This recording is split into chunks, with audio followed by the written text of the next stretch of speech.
Uma boa noite a todos nós que estamos aqui, que todos possamos estar nesse momento envolvidos em sentimentos de paz, em sentimentos fraternos, e que possa ser uma noite muito boa para todos nós, em sentido de aprendizado, em sentido de conforto espiritual.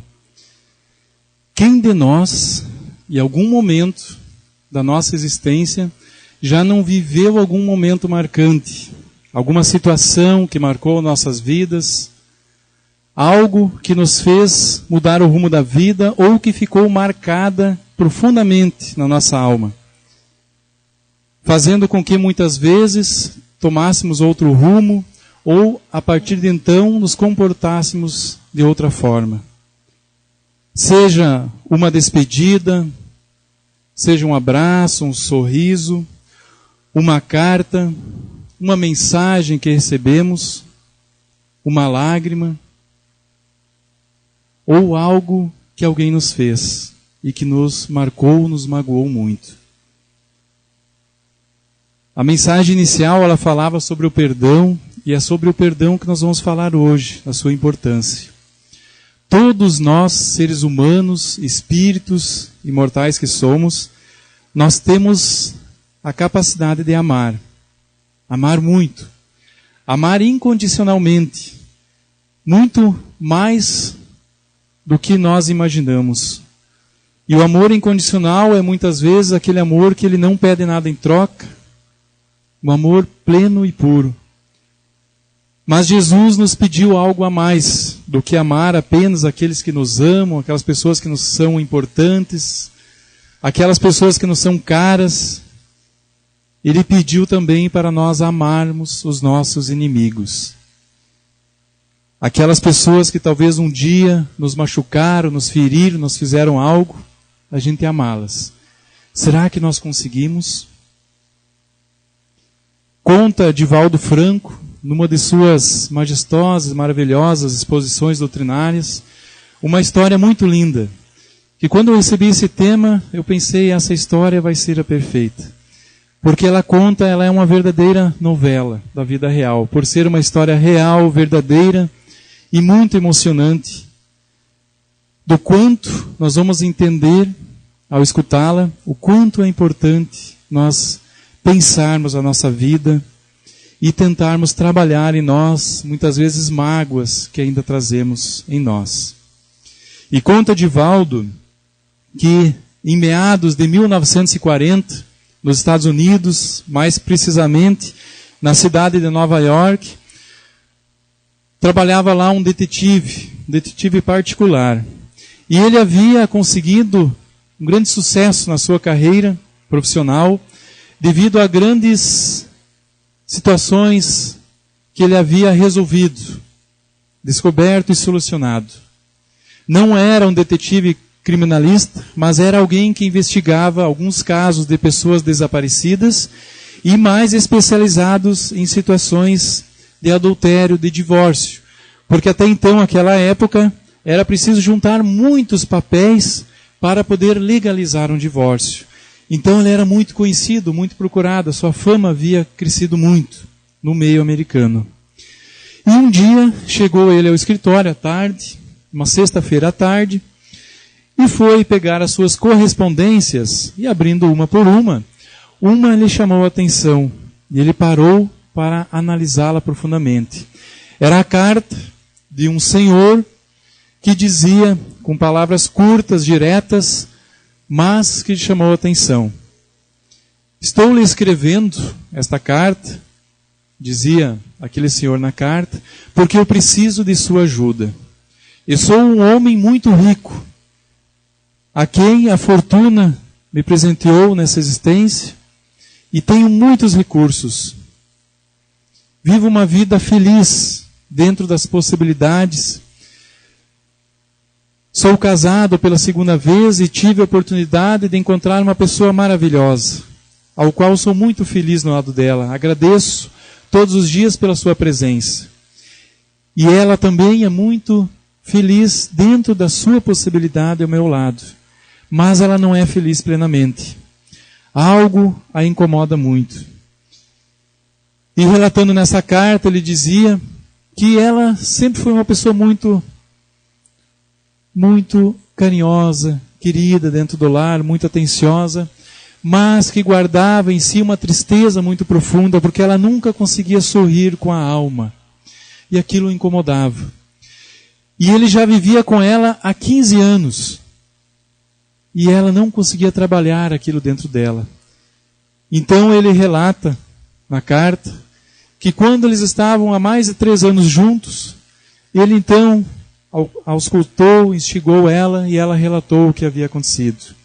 E na carta ele dizia que ela havia tido uma filha, uma criança, uma menina, e que aos 3 anos e meio aproximadamente de idade, devido à situação que ela estava vivendo naquele momento, ela teve que abandoná-la, deixá-la num orfanato. E aquilo ela não conseguia se perdoar por aquela situação. E então, ela tinha um desejo muito profundo e não conseguiria ser jamais feliz se ela não soubesse se a sua filha era feliz. E na carta ele dizia: o senhor é um detetive muito famoso e com certeza conseguirá solucionar este problema nosso.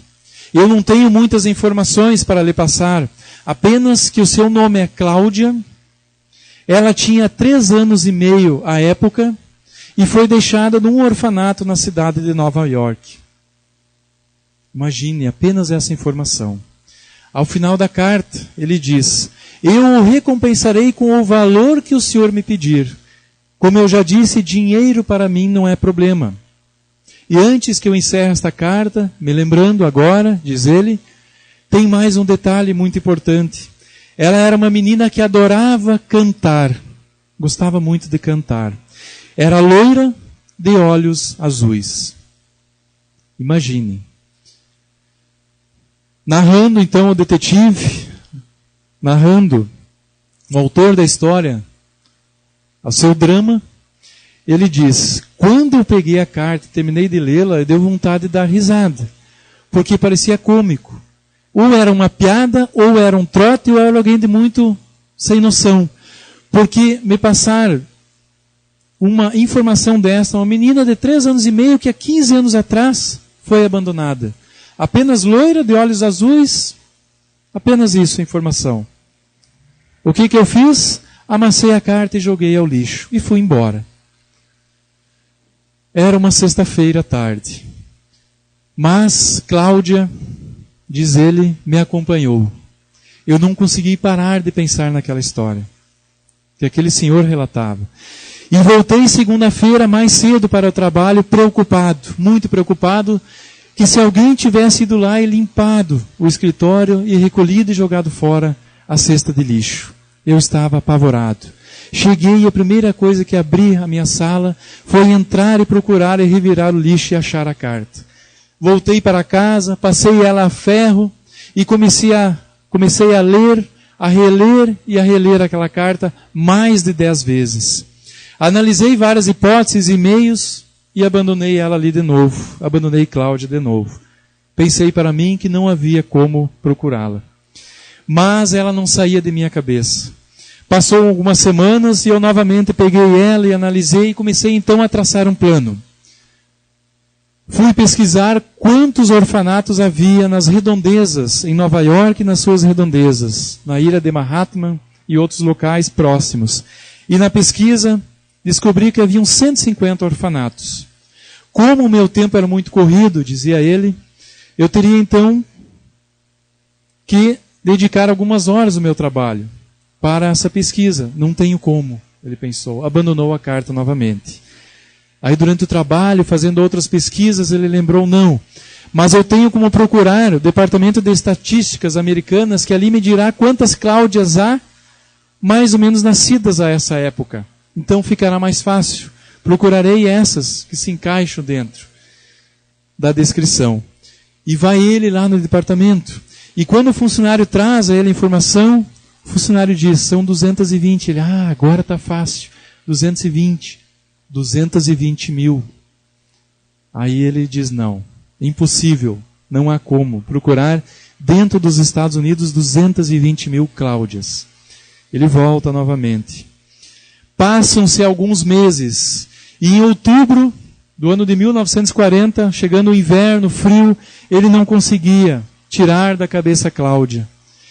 Começa a pensar na sua mãe, o quanto ela desejava saber se a filha era feliz. E ele então traça um plano. Começarei a visitar os orfanatos aos finais de semana, aos horários da minha folga. Procura suas anotações e pega todas as anotações dos orfanatos que existiam e começa a sua peregrinação. Era muito difícil, dizia ele, porque não passavam as informações completas pela própria lei que rege as questões das adoções. Mas, dizia ele, eu não desistia. E um dia parei e pensei, se eu estivesse no lugar da mãe de Cláudia, aonde eu deixaria minha filha? Num orfanato bom, que tivesse uma praça bonita para ela brincar, aonde fosse uma moradia, um lugar bonito. E ele pensou, mas espera aí, há nas proximidades de Nova York, em Manhattan, semelhante assim. Eu já passei lá alguma vez e lembro-me dele. E ele se dirigiu lá como que uma inspiração confiante àquele orfanato. Chegando lá, ele olhou a casa, um aspecto muito lindo, um parque na frente, uma pracinha muito bonita, tudo muito limpo, cuidado, um jardim belo, a rua calma. E ele disse, eu o deixaria aqui, se fosse mãe ou pai. E entrou, bateu a porta. E parado ali, esperando alguém vir abrir a porta, ele sentiu um cheiro, um aroma muito gostoso, de um bolo de milho, sendo preparado na hora. Ele disse que aquele cheiro deu para ele uma esperança, algo como que um sinal. E aí abriu a porta, uma senhora já dos seus 60 anos, mas com um aspecto muito jovial, muito alegre, um sorriso simpático no rosto. E disse, sim, em que posso ser útil? E ele disse que precisava conversar. Pediu se podia entrar, a senhora o recebeu, sentou-se e começaram a conversar. E ele expôs toda a história muito emocionante, que aquilo mexia muito com ele, que ele precisava achar esta moça, que então teria aproximadamente 19 anos, que se chamava Cláudia. Porque ele estava já compartilhando aquele sofrimento da mãe, que tinha o desejo de saber se ela era feliz. E a senhora diz, não, mas eu não posso dar essa informação. Mas apenas diga-me se passou por aqui alguma Cláudia, mais ou menos a essa época. E ela disse, espere um pouquinho, eu preciso ver meu bolo. E ele pensou, mas as mulheres gostam de enrolar. Com certeza ela não vai ver o bolo, ela vai lá ver o fichário. Ficou na expectativa. E ela voltou, sentou-se e disse, passaram por aqui a essa época 4 Cláudias. Só que eu tenho uma notícia para lhe dar, as 4 eram loiras de olhos azuis. E as 4 foram para 4 estados diferentes. Uma foi para a Virgínia, a outra foi para Oklahoma, uma para a Califórnia e a outra está aqui em Nova York. E ele pensou, meu Deus, eu diminuí o estado de 27 estados para 4 agora. 4 estados são aproximadamente 30 milhões. Em 15 anos eu devo de conseguir, porque se ela esperou até agora 15 anos, ela vai esperar mais 15. Ele agradeceu, saiu dali feliz, mas pensando em desistir novamente de Cláudia. Achou aquilo impossível. Voltou para casa, e aí à noite, meditando, veio-lhe uma inspiração. E ele pensou, mas tem um detalhe que eu estou esquecendo. Na carta dizia que Cláudia gostava muito de cantar.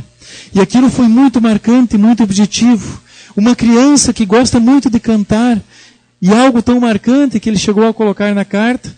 Quem sabe não se tornou uma jovem cantora. Há uma possibilidade de 5 a 10% dela ter se tornado. Então irei à Associação de Músicos, Cantores e Artistas de Nova York me informar, porque eu tenho lá uma conhecida, que já foi cliente minha, e ela com certeza me dará a informação. Dirigiu-se para lá e foi encontrar aquela pessoa.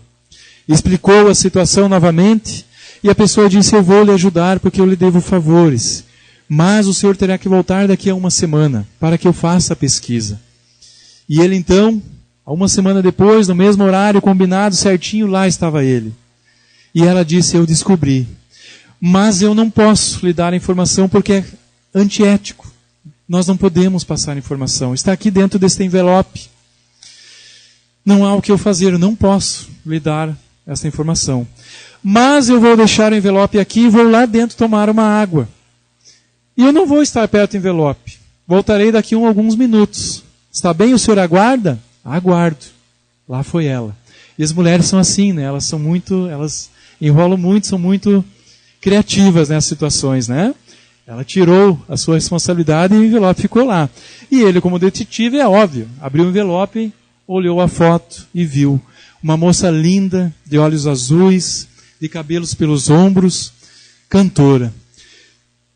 Muito já famosa, entrando para a fama já dentro de sua região, do seu estado, de outros estados também, e que se apresentaria em Nova York no dia 24 de dezembro e cantaria aquela música muito famosa, americana, de Natal, que eu não lembro o nome agora, me desculpem, mas ela estaria lá. Mas ele não podia esperar. Era em novembro. E ele não podia esperar até dezembro. Então ele olhou rapidamente na ficha e viu que ela se apresentaria em Los Angeles, porque ela morava em Califórnia. E ele viu, meu Deus, Califórnia. É uma das meninas, deve ser ela. Irei lá. E se dirigiu. No dia 6 de dezembro ela se apresentaria numa casa de shows, de eventos lá na cidade. E ela foi. E ele foi para lá. Chegando lá, reservou uma mesa no espaço. E aí então, abriram-se as cortinas e lá estava ela já sentada. E cantou uma música maravilhosa. Era uma cantora de blue. E ela cantou e foi aplaudida de pé. Fecharam-se as cortinas, o aplauso era muito intenso, pedindo bis todo mundo, e ela veio novamente e cantou. E por 10 vezes ela foi ovacionada, cantada, aplaudida. Fecharam-se as cortinas com ela lá sentada. E ele então, ao terminar o show, chamou um garçom e disse, por favor, está aqui um dinheiro para você, como gorjeta, entregue-me, por gentileza, esse bilhete à cantora Cláudia. E o garçom leva lá o bilhete. Dentro de alguns minutos ele retorna, dá uma piscadinha para o detetive, faz um sinal, né? O garçom geralmente é assim, né? Quem já mandou algum torpedinho sabe, né? Eles são muito sutis e gostam quando alguém manda algum torpedo, algum bilhete. E ele disse, ela vai recebê-lo no camarim, está ali aguardando. Com aquela cara, né, de garçom, né, quando sabe que foi atendido, que conseguiu, ganhou uma gorjeta também. E ele levantou-se e foi lá eufórico. Chegando lá, bateu a porta, escutou uma voz lá dentro, fria, sonora, dizer, entre. Ele abriu a porta, olhou e estava ela de costas, tricotando, com um chalé no seu ombro, e disse, o que você quer? Fale rapidamente, porque a minha secretária está com a mão nesse momento no telefone, pronta para ligar para a polícia. Ao receber o seu bilhete, eu liguei para minha mãe, e ela não tem nada para me dizer, para me contar. Com certeza o senhor é um impostor, e eu não hesitarei em chamar a polícia. E ele disse, Cláudia, espere. Você ligou para sua mãe de criação. Eu estou a falar-lhe de sua mãe biológica. E ela tremeu. E ela disse, como assim minha mãe biológica? A minha mãe é a minha mãe que eu acabei de ligar para ela. E ele disse, eu coloquei no bilhete que eu tinha algo para falar-lhe da sua mãe, mas não era da sua mãe de criação.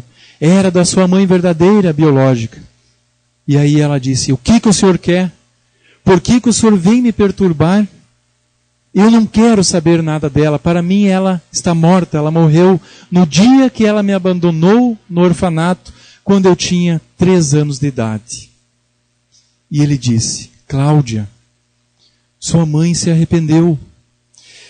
Ela precisa saber se você é feliz. Pois então diga a ela que eu não sou feliz e o que eu não a perdoo, que eu tenho ódio de morte dela e o que eu não quero vê-la. Leve esse recado para ela e deixe-me em paz. Eu não tenho mais nada a falar com o senhor. E mandou que ele se retirasse. E ele saiu.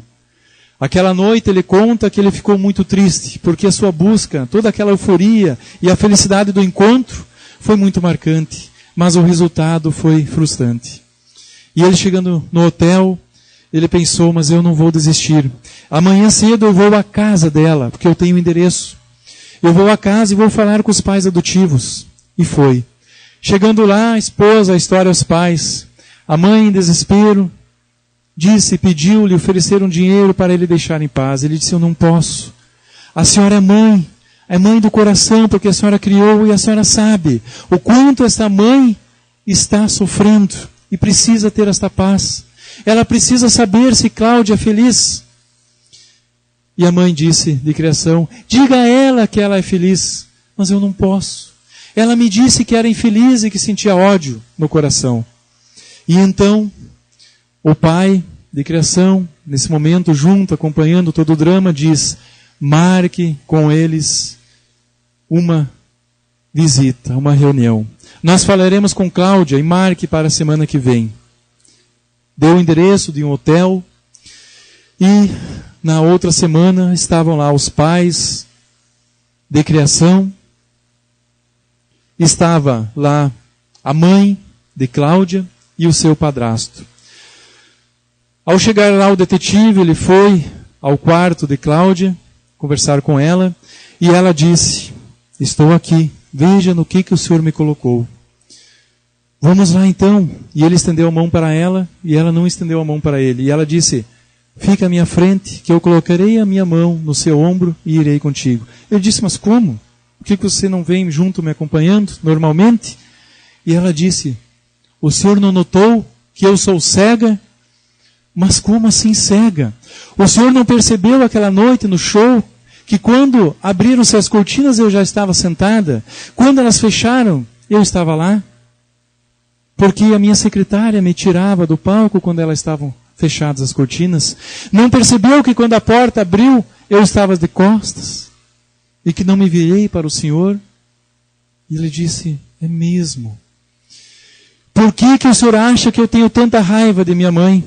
Ela me abandonou quando eu estava ficando cega, com 3 anos de idade. O senhor imagine abandonar uma criança que estava ficando cega com 3 anos de idade, na hora que mais precisava de sua mãe, de alguém de sua família ao seu lado, para apoiá-la e ajudá-la, e ela me abandonou friamente naquele momento. Por isso que eu tenho tanto ódio desta mulher. Mas vamos lá, porque eu quero dizer na cara dela o ódio que eu sinto por ela. E então, ele estendeu o braço, ela pegou no seu braço e se dirigiram para lá.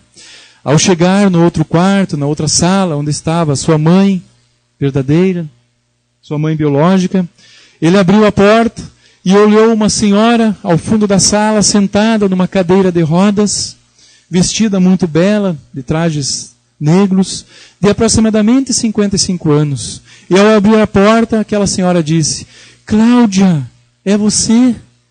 Aproxime-se para que eu possa tocá-la. E ela aproximou-se. Minha filha, dobre-se para que eu consiga tocar o seu rosto. E ela dobrou-se, e ela tocou-a, e disse, meu Deus, minha filha, como você é linda. Cláudia, você é feliz? Cláudia olhou friamente e disse, não, eu não sou feliz. Cláudia, você já conseguiu me perdoar? Não. E eu a odeio por isso. E a mãe de Cláudia disse, Cláudia, eu entendo. E lhe dou total razão por isso. Como que a senhora teve coragem de abandonar uma criança de 3 anos de idade num orfanato prestes a ficar cega? Onde estava o seu coração? O seu amor de mãe? Como que a senhora quer que eu a perdoe? Cláudia, aquele dia foi como se eu deixasse um pedaço imenso de mim. Como se algo me fosse arrancado, mas eu não tinha escolha. Nós havíamos ido naquele dia a um oftalmologista, e ele havia examinado, e ele disse-me, não seja egoísta, entregue a sua filha para adoção, porque ela em 6 meses ela estará cega. Quem sabe nesse tempo ela tem a chance de encontrar pais de alguém que interesse por ela e que consiga ainda pagar um tratamento para sua filha, porque você não tem condições. Dê a ela essa oportunidade, porque senão ela ficará igual a você, cega. Mamãe, você também é cega, mamãe. Sim, minha filha, também sou cega. E foi por isso que eu o deixei lá aquele dia, na esperança, pelo amor que eu sentia por você, que você pudesse encontrar alguém que fosse cuidá-la, ampará-la. E ao deixar lá, eu deixei um pedaço de mim. Nunca mais consegui ter paz. Mas Deus foi bondoso comigo e enviou socorro para mim. Pena que atrasado. Alguns meses depois eu conheci meu marido de hoje, viúvo, que me adotou ao coração, me acolheu, teve compaixão de mim e me ama profundamente. Mas eu só tive coragem de contar o ato que fiz 3 anos após.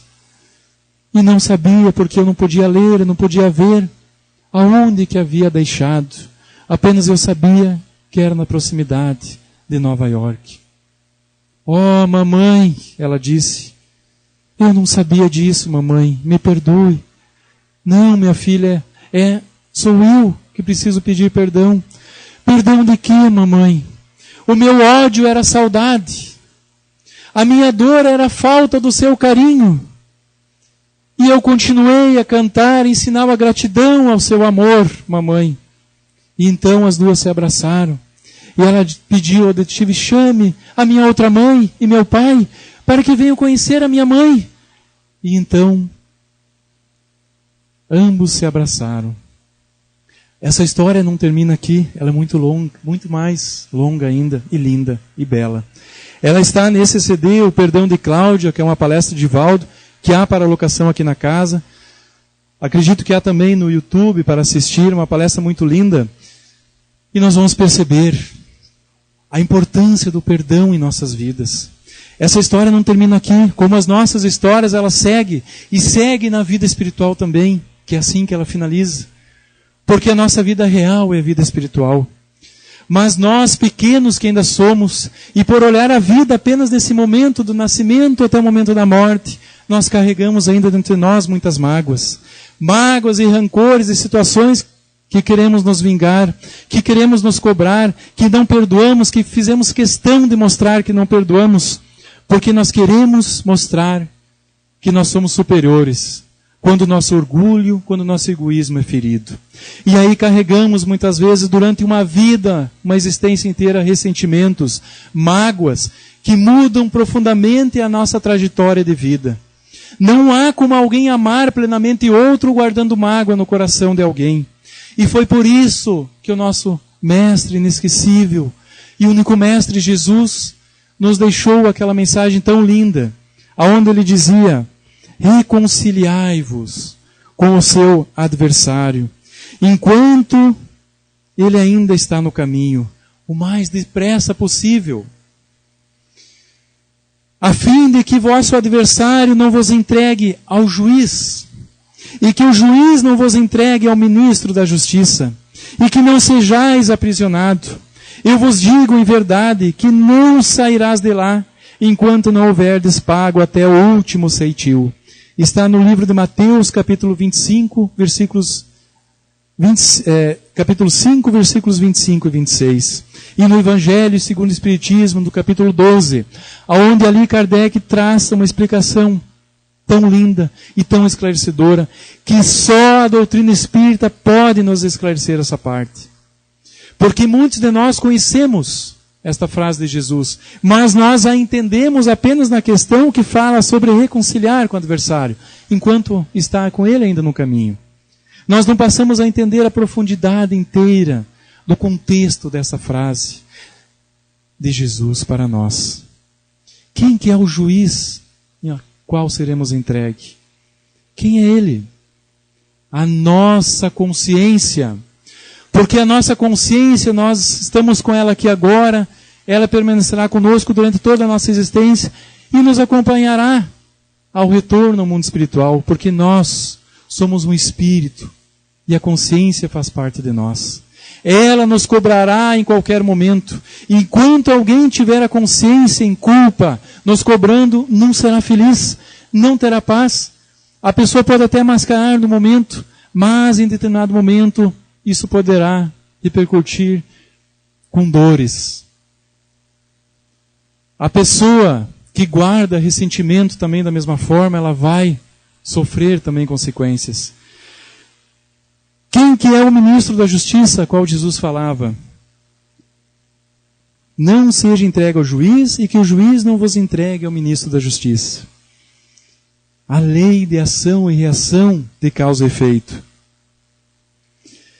Leis que determinam que se dê a cada um segundo os seus méritos, porque a nossa consciência culpada, ela nos cobra e ela nos afiniza, nos sintoniza com situações em que nós temos culpa e que temos que resgatar. Qual será a sentença de prisão? Ficar preso a essa situação enquanto ela não se resolva. Se preciso, reencarnações a reencarnações, ligados muitas vezes àquela situação, àquelas pessoas ou àquela pessoa. Até que seja pago o último centavo. E aí nós vamos entender o quanto as mágoas, os ressentimentos, a raiva, o ódio que nós guardamos por pessoas nos fazem mal. A medicina está aí nos dizendo o quanto muitas vezes desenvolve cânceres, doenças gástricas, doenças graves no organismo humano, pela forma como nós conduzimos nossos pensamentos e sentimentos. Mas, por sermos ainda tão orgulhosos, nós não queremos nos livrar do orgulho. Nós não queremos nos livrar da mágoa, do rancor, porque aí teria que ter humildade nesse fator, nesse sentido. E aí nós vamos entender uma frase que Joana de Ângeles nos diz, que a consciência não perdoa, no que se concerne a deixar no esquecimento o crime perpetrado.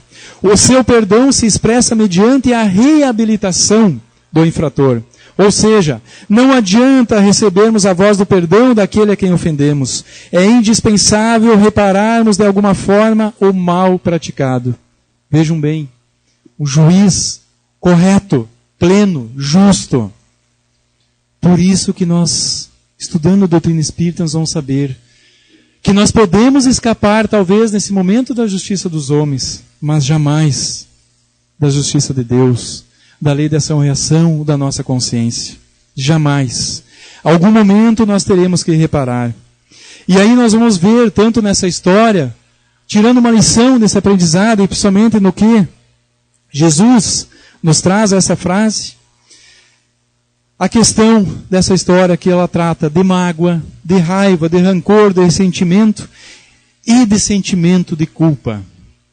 Joana de Ângeles, nesse livro, Autodescobrimento, uma busca interior, todas as obras, a série psicológica de Joana de Ângeles são maravilhosas, mas aqui ela traz, no capítulo 10, justamente sobre essa questão dos conteúdos perturbadores, que muitas vezes nos envolvem, que nos fazem tão mal, nessa questão dos nossos sentimentos, das nossas emoções. Não há como tratar inteiramente ali, porque seriam necessárias talvez várias exposições sobre o tema. Mas ela vem falando sobre a raiva, sobre o ressentimento, sobre a lamentação, sobre todos esses formas do espírito se expressar doentes. Doentes. Porque quem guarda ressentimento, ele já está doente na alma. Cedo ou tarde, talvez isso vai refletir também no corpo. É natural. O nosso corpo, o nosso perispírito, o corpo espiritual, ele reflete no corpo muitas vezes o que está acontecendo. A ciência já está aí provando isso, e a doutrina espírita há tanto tempo nos fala sobre isso. E nós vamos ver ali, sobre a raiva, onde ela diz que os conflitos psicológicos se instalam principalmente nas pessoas que na vida conhecem e valorizam apenas as sensações. Vejam bem.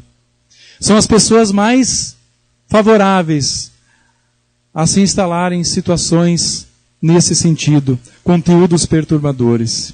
Diz ela ali que quando não tratada a raiva pelo ser, ela vira ressentimento, herança das experiências mal suportadas. O ressentimento inconsciente encontra-se encravado no cerne do ser. E o ressentimento tende a agasalhar sentimentos de antipatia, E não só antipatia com aquela pessoa, mas com tudo, com a vida. É uma pessoa que só se lamenta, só se queixa. Ela não gosta de nada, nunca nada está bom. Por mais que tudo está bem, nunca nada está bom. No geral, é uma pessoa ressentida. Continua dizendo ainda, ela, que passa a ser então aquela pessoa lamentosa. Aonde a lamentação como a queixa são um morbo pestilento de fácil contágio pelos vapores e vibrações tóxicas que espalham. Vejam bem. Novamente está aí a doutrina espírita nos dizendo, reforme-te. Faça a reforma íntima, conhece-te a ti mesmo, olhe para dentro de si, veja tudo que você ainda tem a melhorar e melhora-te. Livra-te das mágoas, dos rancores, porque nós ainda estamos aqui numa escola, o momento de fazer a lição, de aprender é este. Muito mais difícil será depois que ao retornarmos e que vermos muitos que talvez perdemos a oportunidade desta vida de nos melhorarmos. No livro Vitória sobre a Depressão, no capítulo 16, Joana de Ângeles ali fala sobre a culpa. Certamente, a culpa é algoz impiedoso, que se esculpe na consciência e, à semelhança de ácido, corrói as fibras emocionais da sua vítima enquanto é conservada. O quanto nós ainda muitas vezes carregamos culpas disfarçadas dentro de nós e precisamos também trabalhá-las. Mas como trabalhar uma culpa? Como muitas vezes procurar alguém que não quer falar conosco e não há um meio de se reconciliar, mesmo que estejamos favoráveis? Como nos reconciliar com alguém, talvez que já tenha desencarnado? Ou uma situação que não há como voltar atrás, que nós fizemos? Vejam bem, é muito mais complexo. E aí Joana de Ângeles nos diz que o erro ele é sempre resultado do nível de responsabilidade imposta pela consciência. Mas há um recurso para nós tratarmos a culpa, trabalhando o auto-perdão em nós. Como? Diz ela, nenhum recurso mais eficiente para a sua eliminação do que todo o bem que se pode fazer, porquanto o auxílio ao próximo, a comunidade, a contribuição ao bem-estar geral, proporcionam recuperação do equívoco de maneira judiciosa e edificante, resultando em favor do progresso geral. Kardec dizia isso. Seu amor ao próximo, Kardec diz no Evangelho, no capítulo 12, seu amor ao próximo é o princípio da caridade, amar os inimigos é sua aplicação sublime, virtude e a sua maior vitória para o espírito, sobre o egoísmo e orgulho. Quando nós a dedicamos desinteressadamente a ajudar o próximo a fazer o bem, nós estamos literalmente num sentimento de equilíbrio, de compensação, aliviando esses sentimentos de culpa. Ou então gerando créditos para nós, porque estamos fazendo o bem, primeiramente para nós. Jesus dizia, há mais felicidade em dar do que há em receber. E é verdade. Só quem já fez o bem, realmente alguém sabe o quanto nos traz isso, uma alegria, uma felicidade. Você ajudar uma criança, a estender a mão a alguém, visitar alguém que estava lá só, abandonado, muitas vezes doente, e você percebe a carência daquela pessoa, porque não é só a caridade material que nós podemos oferecer a um semelhante, mas a caridade do carinho, da atenção, do sentimento, daquela pessoa se sentir naquele instante realmente amada e que está realmente recebendo atenção naquele instante. É uma caridade muito bela, muito mais bela talvez do que a gente alcançar algo material, que também é importante. E isso nos ajuda, nos torna pessoas melhores. Diz Joana de Ângeles que o auxílio fraternal, portanto, é valioso contributo psicoterapêutico para a libertação de quaisquer transtornos emocionais, ao tempo em que constitui eficiente método pedagógico para a aquisição da harmonia interna, com a consequente aprendizagem em torno dos objetivos relevantes da vida. O auto-perdão, então. E aí, encerrando, no livro Liberta-te do Mal, ela vem ali propondo a terapia do Cristo, a terapia do perdão. Porque Jesus, a sua mensagem mais sublime era: há um mandamento maior do que amar apenas ao próximo como a ti mesmo. Porque isso é muito fácil, Jesus dizia. Não dizia ele? É muito fácil. Você amar um filho, amar um pai, amar uma mãe, amar um irmão, alguém que lhe estendeu a mão um dia é muito fácil. Porque ele também lhe ama. Mas amar o inimigo, isto que é importante. E aí Joana de Ângeles nos traz ali a questão da terapia do perdão. A importância de nós trabalharmos entre nós, mesmo que seja pouco a pouco, o sentimento em relação a outra pessoa, em relação a nós, em relação a situações, o perdão. E diz ela, na escala dos acontecimentos morais que dizem respeito à saúde integral, merece destaque a contribuição terapêutica do perdão das ofensas.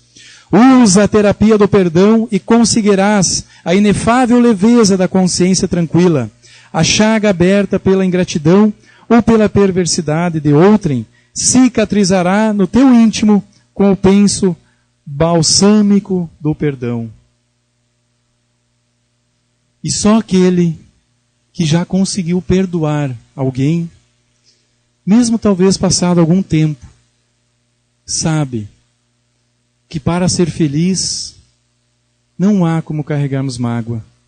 Só aquela pessoa que encontra alguém, talvez que um dia feriu, que machucou, e vê aquela pessoa, muitas vezes sente compaixão, não sente nada contrário em relação a ela, consegue reconhecer até a gratidão, porque não há pessoa talvez que tenha um dia nos ferido que não nos fez também algo de bom. Muitas vezes na própria situação, naquilo mesmo que ela nos fez, foi algo que nos fez sair do chão, nos mexer e parar e pensar. E talvez naquela situação ela nos fez um bem. E só aquele que consegue ver isso e perdoar plenamente vai perceber que o perdão e a gratidão andam de mãos dadas com a felicidade.